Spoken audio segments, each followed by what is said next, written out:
ज़्यादातर चर्चा हम लोग जियोपॉलिटिक्स की करते हैं, लेकिन आज एक ऐतिहासिक विषय की चर्चा करना इसलिए आवश्यक है क्योंकि देश आज पराक्रम दिवस मना रहा है।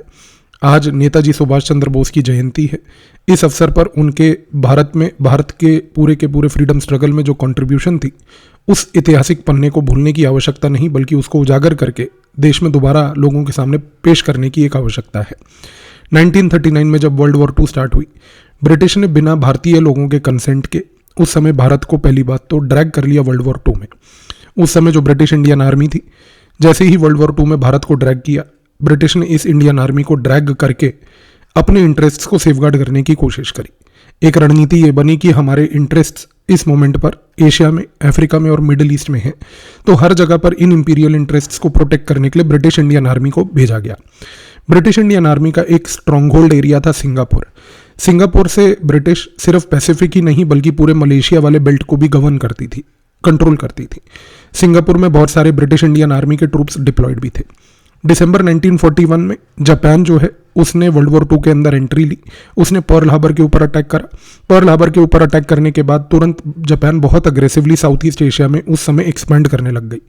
ब्रिटिश को उस समय ये लगा कि जापान के एक्सपेंशन से साउथ ईस्ट एशिया में हमें कुछ नहीं होगा। हमारी फोर्सेज जो हैं, खास करके ब्रिटिश इंडियन आर्मी, वो यूरोपियन स्टैंडर्ड्स के हिसाब से ट्रेंड है। इस कॉन्टेक्स्ट में एक poorly trend Asian army Japan की हमारा क्या उखाड़ लेगी। लेकिन फरवरी 1942 में जापान ने उस समय सिंगापुर को कैप्चर कर लिया। सिंगापुर का जो फॉल हुआ वो ब्रिटिश के लिए सबसे डिजास्टरस था। सिंगापुर के फॉल से सिर्फ सिंगापुर ही ब्रिटिश के हाथ से नहीं गया, बल्कि सिंगापुर के अंदर 70,000 ब्रिटिश इंडियन आर्मी के ट्रूप्स थे। जापान ने तुरंत इन लोगों को सबको कैप्चर करके इनको प्रिजनर ऑफ वॉर्स बना लिया। लेकिन इन सोल्जर्स को ब्रिटिश ने कंप्लीटली अबैंडन कर दिया। ब्रिटिश ने इन सोल्जर्स के बारे में एक मिनट के लिए भी नहीं सोचा। इसकी वजह से जितने भी ये 70,000 ब्रिटिश इंडियन आर्मी के ट्रूप्स जो जापान के अब कब्जे में आ चुके थे, उनके मन में एक ख्याल आया। वो ख्याल ये था कि हम लोग आफ्टर ऑल लड़ किसके ले रहे थे? हम लड़ रहे थे ब्रिटिश के लिए। और जब ब्रिटिश ने इस टेरिटरी में हार प्राप्त करी तो हमारे बारे में वो कंप्लीटली भूल गई। ये जो डीप साइकोलॉजिकल शॉक था, जब ब्रिटिश इंडिया के ये ट्रूप्स उस समय इस शॉक को जूझ रहे थे, तो जापान ने एक नई रणनीति बनाई। जापान ने सोचा कि क्यों ना मैं इन ब्रिटिश इंडियन ट्रूप्स का ही सहारा लेकर इन्हीं को ब्रिटिश के खिलाफ अब लड़वा कर इनसे अपने इंपीरियल इंटरेस्ट पूरे करूं। उस दौरान इन 70,000 ट्रूप्स में एक बहुत महत्वपूर्ण व्यक्ति थे जिनका नाम था कैप्टन मोहन सिंह। कैप्टन मोहन सिंह जो थे उस समय ब्रिटिश की इस अबैंडनमेंट से बहुत ज़्यादा खफा थे। उन्होंने भी जापानीज इंकरेजमेंट के बाद इवेंचुअली ये डिसीजन लिया कि वो अब ब्रिटिश के खिलाफ लड़ेंगे। कैप्टन मोहन सिंह को जापान ने जब समर्थन दिया, इस समर्थन के बाद एक चीज तय हो गई कि यहां पर ब्रिटिश के खिलाफ लड़ाई लड़ने के लिए एक नई रणनीति बनाई गई। कैप्टन मोहन सिंह ने जापानीज का साथ लेकर, जापानीज की मदद लेकर एक इंडियन नेशनल आर्मी का गठन किया। इस इंडियन नेशनल आर्मी में सिंगापुर से लेकर मलेशिया तक उस पूरे बेल्ट में जितने भी भारत के प्रिजनर ऑफ वॉर्स और भारतीय नागरिक थे, सबको जोड़ना शुरू करा। पर थोड़े समय के बाद कुछ इश्यूज आने लगे। इश्यूज ये थे कि कैप्टन मोहन सिंह को ये लगा था कि कहीं ना कहीं ब्रिटिश जो है उसके खिलाफ लड़ाई मोलने में जापान हमारा समर्थन देगी और भारत की इंडियन नेशनल आर्मी का प्रयोग करके जापान के इस समर्थन से हम भारत को आज़ादी दिला पाएंगे। लेकिन जापान के मन में रणनीति अलग थी। जापान चाहता था कि वो ब्रिटिश के इन ट्रूप्स का प्रयोग करके ब्रिटिश के खिलाफ एक लड़ाई मोले ताकि जापान पूरे के पूरे एशिया में लिबरेट हो जाए। तो ये जो डिफरेंसेस थे, इसके कारण इवेंचुअली एक पॉइंट ऐसा आया कि जब मोहन सिंह को जापानीज की इंटरफेरेंस बहाने नहीं लगी और जापानीज को भी ये समझ आने लगा कि इंडियन नेशनल आर्मी जो हमने बनाई है वो हमारे इंपीरियल इंटरेस्ट के खिलाफ जाकर अपने बेसिकली ब्रिटिश के लिबरेशन मूवमेंट के तहत ज़्यादा लड़ना चाहती है। इस कॉन्टेक्स्ट में मोहन सिंह को जापानीज ने अरेस्ट कर लिया, इंडियन नेशनल आर्मी को कंप्लीटली डिसबैंड कर दिया और दिसंबर 1942 के बाद जापानीज ने जब इंडियन नेशनल आर्मी को डिसबैंड कर दिया तो मोहन सिंह उनके कब्जे में, गिरफ्त में आ गए और बाकी पूरी की पूरी जितनी भी यहाँ पर इंडियन नेशनल आर्मी के सोल्जर्स वगैरह थे वो कहीं ना कहीं डिस्पर्स हो गए। पर आइडिया ख़त्म नहीं हुआ, क्योंकि सबसे बड़ी ब्यूटी ये थी कि इस पूरे मूवमेंट में यहाँ पर इंडियन नेशनल आर्मी के कॉन्टेक्स्ट में सिर्फ मिसिंग एलिमेंट एक था कि एक क्रेडिबल लीडर की आवश्यकता थी। यहाँ पर ये credible leader eventually Netaji Subhash Chandra Bose बनकर आए। पर कैसे? 1941 में सुभाष चंद्र बोस भारत से निकलकर धीरे धीरे ब्रिटिश की पूरी सर्वेलेंस और स्क्रूटनी को एस्केप करते हुए जर्मनी पहुंचे। जर्मनी में जाकर उन्होंने फ्री इंडिया सेंटर क्रिएट किया। वहां पर एक आज़ाद हिंद मीडिया का एक रेडियो वर्ग क्रिएट करते हुए आज़ाद हिंद रेडियो को भी लॉन्च करा। वहां पर बैठकर उन्होंने एक इंडियन लीजियन बनाया। इस इंडियन लीजियन में उन्होंने यूरोप के अंदर अलग अलग स्थानों पर भारतीय प्रिजनर ऑफ वॉर्स को जोड़कर ब्रिटिश के खिलाफ एक लड़ाई लड़ने की मुहिम बनाई। उन्होंने जापान में जो गतिविधियां हो रही थी उनको भी देखते गए, लेकिन खुद वो क्योंकि यूरोप में थे तो यूरोप में उनकी उस समय ऑब्जेक्टिव सिंपल था कि यहाँ पर फोकस ये रहना चाहिए कि हमें जर्मनी के अंदर कुछ लोगों का समर्थन प्राप्त करके जर्मनी का प्रयोग करके ब्रिटिश के खिलाफ एक लड़ाई मोलनी है। उनकी मुलाकात हिटलर से भी हुई 1942 में। एक चीज़ लेकिन उस समय तक नेताजी सुभाष चंद्र बोस को क्लियर हो गई थी, उनको ये समझ आ चुका था कि जर्मनी कहीं पर भी अनफॉर्चुनेटली भारत को लिबरेट करने में मदद नहीं करेगी।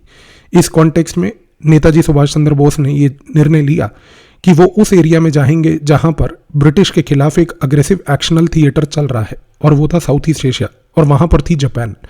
इस रीजन से 1942 में सुभाष चंद्र बोस उस समय एक सबमरीन में पनडुब्बी में छुपकर जर्मन पनडुब्बी से निकले। रास्ते में उन्होंने अपनी पनडुब्बी बदलकर एक जापानीज पनडुब्बी में आए और उस सबमरीन जापानीज सबमरीन में मिड ओशन में ये ट्रांसफर करके नेताजी सुभाष चंद्र बोस की ग्रिट को देखिए कि वो इवेंचुअली पहुंचे साउथ ईस्ट एशिया में। जब वो साउथ ईस्ट एशिया में पहुंचे तो खास करके वो सिंगापुर में उतरे जुलाई 1943 में। यहाँ पर उतरने के बाद उन्होंने देखा कि एक संगठन इंडियन इंडिपेंडेंस लीग बना हुआ है। ये एक ऐसी ऑर्गेनाइजेशन थी जो साउथ ईस्ट एशिया में रहने वाले भारतीय नागरिकों ने बनाई थी। नेताजी सुभाष चंद्र बोस जैसे ही वहां पर पहुंचे, उन्होंने सबसे पहले ये काम किया कि उन्होंने इस पर्टिकुलर इंडियन इंडिपेंडेंस लीग की लीडरशिप को संभाला। उनको ये समझ आ चुका था कि यहाँ पर इंडियन इंडिपेंडेंस लीग एक ऐसा बना बनाया प्लेटफॉर्म है जिसके साथ मुझे अब सिर्फ इंडियन नेशनल आर्मी को जोड़कर एक क्रेडिबल लेवल की लीडरशिप प्रोवाइड करनी है, और यही हुआ। उन्होंने इंडियन इंडिपेंडेंस लीग को और इंडियन नेशनल आर्मी को इस प्रकार से जोड़ा कि उसको एक broad part of Indian national movement बनाया। यहाँ पर जिस तरीके से Indian national army INA finally जुड़ी, वो इस तरीके से जुड़ी कि जापान का समर्थन फिर से आईएनए को मिला, लेकिन जापान का समर्थन यहाँ पर किसी भी तरीके से एक मास्टर के नज़रिए से नहीं जो कैप्टन मोहन सिंह के समय था, बल्कि एक एलाई के नज़रिए से मिला। सुभाष चंद्र बोस ने इवेंचुअली इस पर्टिकुलर तरीके से इंडियन नेशनल आर्मी, जिसका आइडिया और स्पार्क अभी भी अवेलेबल था, उसको एक क्रेडिबल लीडरशिप देते हुए 1943 में फाइनली रिवाइव किया। इस कॉन्टेक्स्ट में यहाँ पर उन्होंने एक फाइनली आज़ाद हिंद गवर्नमेंट का गठन किया। जो आज़ाद हिंद गवर्नमेंट बनी उसने एक भारत की टेरिटरी के ऊपर एक सिंबॉलिक क्लेम किया। इस सिंबॉलिक क्लेम के बाद आज़ाद हिंद गवर्नमेंट ने अपना झंडा, अपनी करेंसी, अपने स्टैंप्स, अपने कोर्ट्स का गठन किया। इंडियन नेशनल आर्मी जो थी वो अब ऑफिशियल आर्मी ट्रांसफॉर्म हुई आज़ाद हिंद गवर्नमेंट की। यहाँ पर इंडियन नेशनल आर्मी जो थी अब वो एक प्रकार से कोई रिबेल फोर्स नहीं थी, बल्कि वो बन गई एक गवर्नमेंट इन एग्जाइल की आर्म्ड फोर्सेस। जापान ने इस चीज़ को देखते हुए, सुभाष चंद्र बोस की इस लीडरशिप के स्किल को देखते हुए, उनके इस लीडरशिप के तहत पूरी आईएनए को ट्रांसफॉर्म करते हुए, आज़ाद हिंद गवर्नमेंट को देखते हुए, अंडमान और निकोबार आइलैंड जो थे जिसका कब्जा उस समय जापान ने कर रखा था, वो उन्होंने आज़ाद हिंद गवर्नमेंट को दिया। इसके तहत इंडियन नेशनल आर्मी में सुभाष चंद्र बोस की एग्जेम्पलरी लीडरशिप के तहत उन्होंने रानी ऑफ झांसी रेजिमेंट क्रिएट किया कैप्टन लक्ष्मी स्वामीनाथन की लीडरशिप में। इसके बाद 1944 में इंडियन नेशनल आर्मी मार्च करते हुए बर्मा के बॉर्डर तक पहुंची। वहां पर स्लोगन दिया गया दिल्ली चलो। उन्होंने तिरंगा भी फहराया मोइरंग मणिपुर में। वहां से निकलते हुए वर्ल्ड वॉर II के दौरान जब इंडियन नेशनल आर्मी एक तरीके से बिल्कुल बर्मा के तहत, मणिपुर के तहत भारत में एंट्री ले चुकी थी, आज़ाद हिंद गवर्नमेंट जो है अंडमान निकोबार में चल रही थी, उसी दौरान 1945 में वर्ल्ड वॉर II खत्म हुई। जब वर्ल्ड वॉर II खत्म हुई तो British no doubt world war II जीते, जापान वर्ल्ड वॉर II हारा। लेकिन समस्या क्या थी? समस्या ये थी कि जो ब्रिटिश थे उसके फाइनेंसेस खत्म हो चुके थे, अमेरिकन पैसे पे वो निर्भर था, अमेरिकन लोन्स पर वो निर्भर था। उसके लिए समस्या हो रही थी भारत जैसी वास्ट टेरिटरी को, एक वास्ट एम्पायर को कंट्रोल करने की। उसकी मजबूती जो थी, स्ट्रेंथ जो थी, भारत में दिन प्रतिदिन अब घटती जा रही थी। लेकिन 1945 में, 1945 में वर्ल्ड वॉर II के बाद का भारत ये भी बहुत अलग था। भारत उस समय इस प्रकार से एक ऐसी मुहिम पर आ चुका था कि केवल एक स्पार्क की आवश्यकता थी और ब्रिटिश यहाँ से भाग जाते। एक चीज़ को समझिए, ब्रिटिश की हुकूमत भारत के अंदर इस प्रकार से उन्होंने बनाई थी कि वहाँ पर उन्होंने कभी भी ब्रिटिश के खुद के नागरिकों का कमांड और कंट्रोल उतना नहीं रखा था, क्योंकि उन्होंने रूल जो बनाया था उसमें उन्होंने भारत के जितने भी नागरिक थे उनको इंस्लेव करके, उनको पुलिस में, उनको आर्मी में, उनको सेना के साथ साथ सबसे इंपॉर्टेंटली ब्यूरोक्रेसी में भर्ती कर कर इस प्रकार के एजेंट्स बना लिए थे जो कि English in taste and blood थे, लेकिन दिखते सिर्फ नागरिक भारत के थे। इस कॉन्टेक्स्ट में ब्रिटिश ने ये जो प्रकार का साइकोलॉजिकल ट्रांसफॉर्मेशन लोगों का किया था, इस साइकोलॉजिकल ट्रांसफॉर्मेशन के तहत एक चीज़ तो क्लियर थी कि ब्रिटिश का पूरा फिजिकल कंट्रोल जो भारत पर था, उस कंट्रोल में भारतीय नागरिक ही भारतीयों के ऊपर ब्रिटिश के बिहाफ पर काम कर रहे थे। ये चीज़ जो है सुभाष चंद्र बोस को बहुत क्लियर कट तरीके से समझ आई। नेताजी ये बात जानते थे कि यहाँ पर ब्रिटिश के एम्पायर को अगर आपने टक्कर देनी है तो वो टक्कर एक ही तरीके से हो पाएगी और वो टक्कर होगी सेना के थ्रू, क्योंकि सुभाष चंद्र बोस जी ये जानते थे कि अगर ब्रिटिश को हमें भगाना है तो हमें केवल एक काम ये करना है कि जितने भी ब्रिटिश इंडिया के ट्रूप्स हैं, अगर उनके मन में ये पॉइंट क्लियर कट तरीके से आ जाए कि अब उनका रूल भारत में अनटीनेबल है, इस कॉन्टेक्स्ट में ब्रिटिश भारत छोड़ के भागेंगे। लेकिन 1945 की परिस्थिति देखिए, ब्रिटिश वर्ल्ड वॉर 2 जीत चुकी थी, उसके बावजूद कंट्रोल करना भारत में मुश्किल था। जापान को तो उन्होंने हरा दिया था, लेकिन जापान के साथ जो आईएनए आज़ाद हिंद गवर्नमेंट बनकर लड़ रही थी, उसको तो हरा नहीं पाए थे। इस रीज़न से ब्रिटिश 1945 के बाद अनफॉर्चुनेटली एक मैसेज भारतीयों को देना चाहती थी। मैसेज ये था कि वो अभी भी जताना चाहती थी कि उनका कंट्रोल पूरे भारतवर्ष पर है। इस कॉन्टेक्स्ट में जब वर्ल्ड वॉर 2 खत्म हुई थी, जब जापान ने फाइनली सरेंडर किया था, उस सरेंडर के दौरान ब्रिटिश ने बहुत सारे इंडियन नेशनल आर्मी के अफसरों को भी पकड़ लिया था। अब ब्रिटिश के सामने गेम प्लान बिल्कुल क्लियर था। वर्ल्ड वॉर 2 तो खत्म हो गई है, हम वर्ल्ड वॉर 2 जीत भी गए हैं, क्या हम इंडियन नेशनल आर्मी के इन लोगों को छोड़ दें? ब्रिटिश को लगा कि अगर हमने इंडियन नेशनल आर्मी के इन लोगों को छोड़ दिया तो समस्या होगी। समस्या ये है कि ये इंडियन नेशनल आर्मी के लोग वही हैं जिन्होंने एक ऐसा नरेटिव बना रखा था सोसाइटी में कि हम ब्रिटिश क्राउन के साथ लॉयल नहीं, हम भारतवर्ष के साथ लॉयल हैं। और अगर ये लोगों को हमने जाने दिया तो कहीं ऐसा तो नहीं होगा। 1945 में ब्रिटिश के मन में ये ख्याल आया कि अगर ये लोग इंडियन नेशनल आर्मी के, जिनको हमने कैप्टिविटी में रखा हुआ है, यदि इनको छोड़ दिया तो ये जाकर कहीं ऐसा तो नहीं कि पहली बात बाकी सारे ब्रिटिश इंडियन आर्मी के, ब्रिटिश इंडियन नेवी और एयरफोर्स के लोगों को उजागर करना शुरू कर दें, उनको जाकर बार बार ये प्रोवोक करना शुरू कर दें कि ब्रिटिश के खिलाफ आप जो है लड़ाई मोलिए और ब्रिटिश को डिसोबे कीजिए और लॉयल्टी भारत को दिखाइए। अब ब्रिटिश के मन में क्योंकि ये डर था, इस डर को मैनेज करने के लिए ब्रिटिश ने क्या किया, 1946 में ब्रिटिश ने सोचा कि हम यहाँ पर एक ट्रायल करेंगे। ट्रायल किसका करेंगे? इस इंडियन नेशनल आर्मी का, क्योंकि इसको कल्प्रिट ठहराना है। ब्रिटिश के मन में ये भी था, अगर इंडियन नेशनल आर्मी के आला अधिकारियों को हमने पकड़कर ट्रायल करके इनको पूरी जनता के सामने पनिशमेंट दी तो एक ऐसी परिस्थिति क्रिएट करने में हम सक्षम रहेंगे कि यहाँ पर मैसेज ये जाएगा पूरी सोसाइटी में कि अभी भी रूलर हम हैं। इस रीज़न से 2-3 चीज़ें हुई। सबसे पहले ब्रिटिश ने आईएनए को डिलिबरेटली रिलीज़ नहीं किया उनके प्रिजनर्स को, बल्कि उनको अब एक ट्रायल के सामने लाने की कोशिश की। दूसरा, यहाँ पर ट्रायल का जो सबसे बड़ा मोटिव ये था वो था कि मैसेज जाए पूरी सोसाइटी में कि ब्रिटिश का कंट्रोल अभी भी बरकरार है।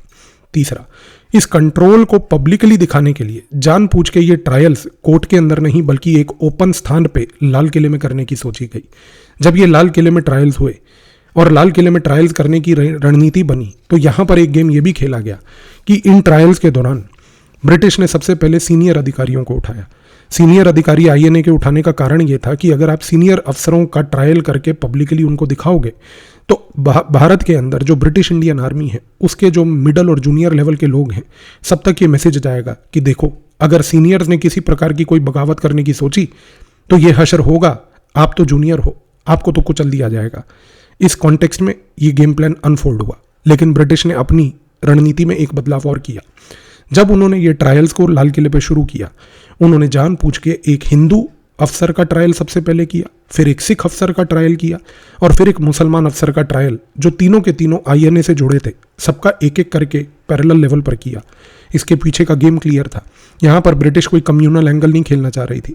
कम्युनल एंगल के बजाय ब्रिटिश का ऑब्जेक्टिव ये था कि अगर हम एक हिंदू, एक मुसलमान, एक सिख आईएनए के सीनियर अधिकारियों का ट्रायल पैरेलल लेवल पर लाल किले पे चलाते हैं तो पूरी सोसाइटी में ये मैसेज परकोलेट करेगा कि आप चाहे जिस मर्जी वर्ग के हों, पहली बात कहीं ना कहीं हम किसी को नहीं छोड़ेंगे क्योंकि हमारा रूल अभी भी बरकरार है। ब्रिटिश को ये बात भी पता थी, क्योंकि नेताजी सुभाष चंद्र बोस, उनकी आईएनए, उनकी आज़ाद हिंद गवर्नमेंट, इसके बीच और कांग्रेस के बीच में काफ़ी अनबन हो रखी थी। तो जाहिर सी बात है, उनको ये था कि कांग्रेस तो इन लोगों के समर्थन में कतई नहीं आएगी, और अगर कांग्रेस समर्थन का कॉल भी नहीं देगी तो कांग्रेस का बहुत बड़ा जो फॉलोअर वर्ग उस समय था वो भी आईएनए के ट्रायल्स में किसी तरीके से सामने नहीं आएगा। तो ब्रिटिश को था कि ये ट्रायल के थ्रू हम अपनी अथॉरिटी भी जता पाएंगे, मैसेज भी दे पाएंगे, सोसाइटी को आगे कंट्रोल भी कर पाएंगे। इस रीज़न से 1945 के बाद आप सोच के देखिए कि ब्रिटिश ने वर्ल्ड वॉर 2 जीतने के बावजूद भी आईएनए को डेलिबरेटली सिंगल आउट करके इनके ट्रायल्स को यहाँ पर शुरू किया। अब सवाल उठता है कि इन ट्रायल से फिर ब्रिटिश ने आफ्टर ऑल अचीव क्या किया? जो अचीव करना चाहते थे क्या वो हुआ? बिल्कुल नहीं, उसका उल्टा पड़ गया। कैसे? क्योंकि जब ये ट्रायल शुरू हुए, पूरी सोसाइटी में ये मैसेज जाने के बजाय कि ये लोग गद्दार थे, जो ब्रिटिश चाहती थी पोर्ट्रे करना कि आईएनए के लोग गद्दार हैं, इसके बजाय मैसेज ये जाना शुरू हो गया पूरी सोसाइटी में कि आईएनए के लोगों को आफ्टर ऑल ट्राई क्यों किया जा रहा है, इनकी क्या गलती है? ये तो भारत के लिए लड़ रहे थे, भारत की आज़ादी के लिए लड़ रहे थे। इस कॉन्टेक्स्ट में एक चीज़ क्लियर हो गई कि जैसे जैसे यहाँ पर आईएनए के ट्रायल्स चले, पब्लिक सेंटिमेंट उतना दिन प्रतिदिन उल्टा होता गया, कंप्लीट इमोशनल सोशल रिवर्सल होता गया। ऐसा इमोशनल सोशल रिवर्सल हुआ कि आप सोच के देखिए कि यहाँ पर दिन प्रतिदिन लोग ब्रिटिश के खिलाफ उतरने लगे। मैसेज इतने स्ट्रांगली रेजोनेट करने लगा कि ये मैसेज इवेंचुअली नेवी तक पहुँचा, एयरफोर्स तक पहुँचा।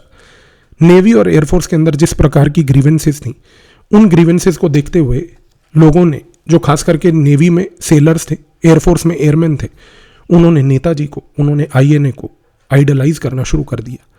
इस हद तक कि 1946 में ब्रिटिश की जो रॉयल इंडियन नेवी थी बॉम्बे के डॉक्स पे, वहाँ पर एक म्यूटनी हुई। ये म्यूटनी कोई नॉर्मल म्यूटनी नहीं थी, ये एक पॉलिटिकल म्यूटनी थी जो ब्रिटिश के खिलाफ निकली, क्योंकि ये सिर्फ बॉम्बे में सीमित नहीं थी। यहाँ पर सेलर्स ने सिर्फ नेताजी के पोस्टर्स को चिपकाया नहीं था, गो बैक ब्रिटिश के नारे लगने लगे थे। ये म्यूटनी सिर्फ बॉम्बे में सीमित नहीं, क्योंकि ये वहाँ से कराची, कोलकाता, मद्रास, हर जगह के नेवल स्टेशंस पर पहुँचने लगी। एयर स्टेशंस पर एयरमैन ने म्यूटनी चालू कर दी। ब्रिटिश को एक चीज़ समझ आ गई कि भारत की जितनी भी ये ब्रिटिश इंडियन आर्मी है, इसमें राष्ट्रवाद घुस चुका है। उनको ये चीज़ समझ आ गई कि हमारा जो मिथ था अनक्वेश्चनड लॉयल्टी एक्सपेक्ट करने का, वो इरोड हो रहा है। रॉयल इंडियन नेवी की जो म्यूटनी थी, उसने ब्रिटिश को ये कन्विंस कर दिया कि अब उनका फ्यूचर रूल भारत में बहुत लंबे समय तक परमिसेबल और टेनेबल नहीं होगा। यहाँ पर सुभाष चंद्र बोस का रोल बड़ा महत्वपूर्ण था, क्योंकि इंडियन नेशनल आर्मी से पहले जितने भी ब्रिटिश इंडिया की आर्मी के अंदर सोल्जर्स थे, वो फंक्शन करते थे प्रोफेशनल लॉयल सोल्जर्स के तहत। उनको कभी भी पॉलिटिकल एक्टर्स के नज़रिए से सोचने के लिए मजबूर नहीं किया गया था, और सुभाष चंद्र बोस ने इसी गेम प्लान को डिसमेंटल किया।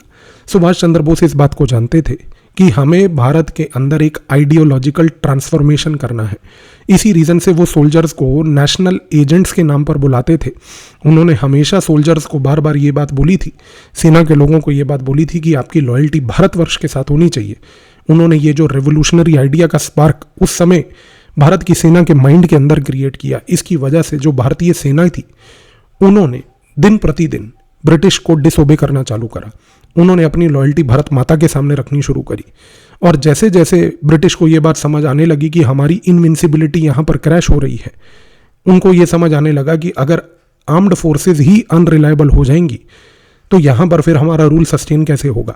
क्योंकि हमारा रूल तो सस्टेन हुआ था इसी आर्म्ड फोर्सेस के तहत, क्योंकि जब भी कोई भी म्यूटनी सोसाइटी में होती थी, कोई भी प्रोटेस्ट सोसाइटी में होता था, तो यही आर्म्ड फोर्सेस जाकर यही भारतीय नागरिक अपने ही भारतीयों को मारते थे। और ये अब फीलिंग बोस ने इस प्रकार से लोगों के अंदर उजागर करनी शुरू कर दी थी कि अगर आप अपने ही आदमी को जाकर मारोगे तो आप अपने देश को खोखला बना रहे हो। ये चीज़ कांग्रेस उस समय नेशनल मूवमेंट के दौरान नहीं कर पाई थी। इसी रीज़न से बोस की जो आइडियोलॉजी और विचारधारा थी और कांग्रेस की जो विचारधारा थी, उसमें ये सबसे बड़ा फर्क था कि बोस एक ट्रांसफॉर्मेशनल आइडिया के तहत यहाँ पर साइकोलॉजिकल गेम खेलना चाहते थे। कांग्रेस इस प्रकार का गेम नहीं खेलना चाहती थी, क्योंकि उसका गेम था सत्ता को हासिल करना। इसी रीज़न से बोस और कांग्रेस के बीच में जिस प्रकार के डिविजन्स थे, वो यहाँ पर क्लियर कट तरीके से आए, क्योंकि बोस ये चीज़ बार बार बोलने में लोगों को सक्षम रहे कि हमें एक विचारधारा की लड़ाई लड़नी है, हमें सत्ता की लड़ाई यहाँ पर नहीं लड़नी। और इस काम में बोस बहुत सक्सेसफुल थे। और आज इस बात से आप समर्थन लगा के देखिए और सोच कर देखिए एक मोमेंट के लिए कि जब क्लीमेंट एटली को उस समय ये सवाल पूछा गया था कि 1947 में आप किस रीज़न से भागकर देश को छोड़कर जा रहे हैं, कंसिडरिंग कि आप तो 1948 तक यहाँ पर रहने का प्लान बना ही चुके थे, तो क्लीमेंट एटली का सबसे बड़ा आंसर ये था कि हम इसलिए जा रहे हैं क्योंकि हमारा यहाँ पर रूल अब अनटीनेबल है। हम यहाँ पर भारत को इसलिए जल्दी छोड़कर जाना चाह रहे हैं क्योंकि हम ये जो म्यूटनी हुई है इससे घबरा गए हैं, क्योंकि यहाँ पर अगर ये म्यूटनी कल को आर्म्ड फोर्सेस के बैरक्स में भी स्प्रेड हो गई, नेवी से और एयरफोर्स से, तो हमारे पास जो एक बहुत बड़ा लॉयल वर्ग था जिसके तहत हम अपनी हुकूमत और सत्ता चलाते थे, अगर वो लॉयल वर्ग ही चला जाएगा तो फिर हम अपनी हुकूमत कैसे चलाएंगे। यहाँ पर दोबारा जब एटली से ये सवाल पूछा गया था कि इस पूरे गेम प्लान में जिसमें आप ये भाग कर जा रहे हैं, गांधी का रोल क्या था, तो एटली का खुद का जवाब जो आज हिस्ट्री की किताबों में डॉक्यूमेंटेड है, उसने एक शब्द बोला था, मिनिमल, यानी कि नेग्लिजिबल, यानी कि जीरो। आप सोच के देखिए कि यहाँ पर जो बोस थे उनकी जो 1940 से लेकर 1947 तक की ये कंट्रीब्यूशन थी, ये पूरा का पूरा चैप्टर ही आइसोलेट करके हिस्ट्री में बताया ही नहीं जाता। क्यों? आप इस चीज़ के बारे में सोच कर देखिए कि आज भारत सुभाष चंद्र बोस को लेकर, इंडियन नेशनल आर्मी को लेकर इतना अनग्रेटफुल क्यों है?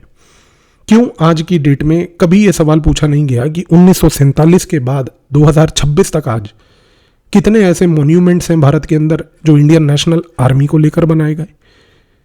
ये सवाल 70 साल तक क्यों नहीं पूछा गया था कि 4 ऐसे आईएनए के वेटरन्स, परमानंद, ललितराम, हीरा सिंह और भागमल, 4 ऐसे वेटरन्स जो कि नेताजी सुभाष चंद्र बोस के साथ डायरेक्ट काम करते थे, उनकी आईएनए के बहुत कोर हिस्सेदार थे, क्यों इनको किसी रिपब्लिक डे की परेड में 2019 तक कोई रिकॉग्निशन नहीं दिया गया? क्यों परमानंद, ललितराम, हीरा सिंह और बागमल को इवेंचुअली 2019 में रिपब्लिक डे सेलिब्रेशन के दौरान ओपन जीप्स में बिठाकर पूरे देश के सामने उनको वो दर्जा दिया गया जो 70 साल पहले इन जीवित लोगों को, जिन्होंने नेताजी सुभाष चंद्र बोस के साथ काम किया था, इनको उस समय क्यों नहीं दिया गया? आज हमें ये बात जाननी है और सबको ये सवाल पूछना है। और जो सवाल कभी कोई पूछता नहीं वो ये है कि जिन्होंने सिर्फ लाठियां खाई ब्रिटिश से, उनको आपने फ्रीडम फाइटर का टैग दिया, लेकिन यहाँ पर बोस के साथ इंडियन नेशनल आर्मी के जितने लोगों ने इस देश के लिए शहादत दी, उनको फ्रीडम फाइटर का स्टेटस, उनको फ्रीडम फाइटर का टैग क्यों डिनाई किया गया? क्या यहाँ पर आईएनए के जो सैक्रिफाइसेस थे, क्या वो यहाँ पर इस तरीके से थे कि इनका कोई कंट्रीब्यूशन नहीं था? कौन डर रहा था इस चीज़ से? कौन सी फैमिली डर रही थी इस चीज़ से? कौन सी विचारधारा को यहाँ पर जो है प्रमोट किया जा रहा था कि आपने 1940 से 47 तक जो यहाँ पर आईएनए के पूरे सैक्रिफाइसेस और ये पूरा रोल था, इस पूरे के पूरे चैप्टर को ही इरेज करके 1940 टू 47 की हिस्ट्री इस प्रकार से पेश की गई कि जैसे कि मानो इस पर्टिकुलर एरा में 40 टू 47 में बोस तो एग्जिस्ट ही नहीं करते थे। सवाल देश को पूछने पड़ेंगे, क्योंकि जब तक आप बोस की लेगेसी, उनकी विचारधारा, उनका साइकोलॉजिकल ट्रांसफॉर्मेशन और क्लीमेंट एटली जिसने ये बात ऑफिशियली मानी कि Bose was the factor and not Gandhi was the factor for us to leave India, इससे बढ़कर मेरे हिसाब से कोई हिस्टोरिकल फैक्चुअल एविडेंस नहीं हो सकता कि आफ्टर ऑल देश की आज़ादी में किसका सहयोग सबसे ज़्यादा था, और वो भी खास करके 1940 टू 47 के दशक में। धन्यवाद। जय हिंद।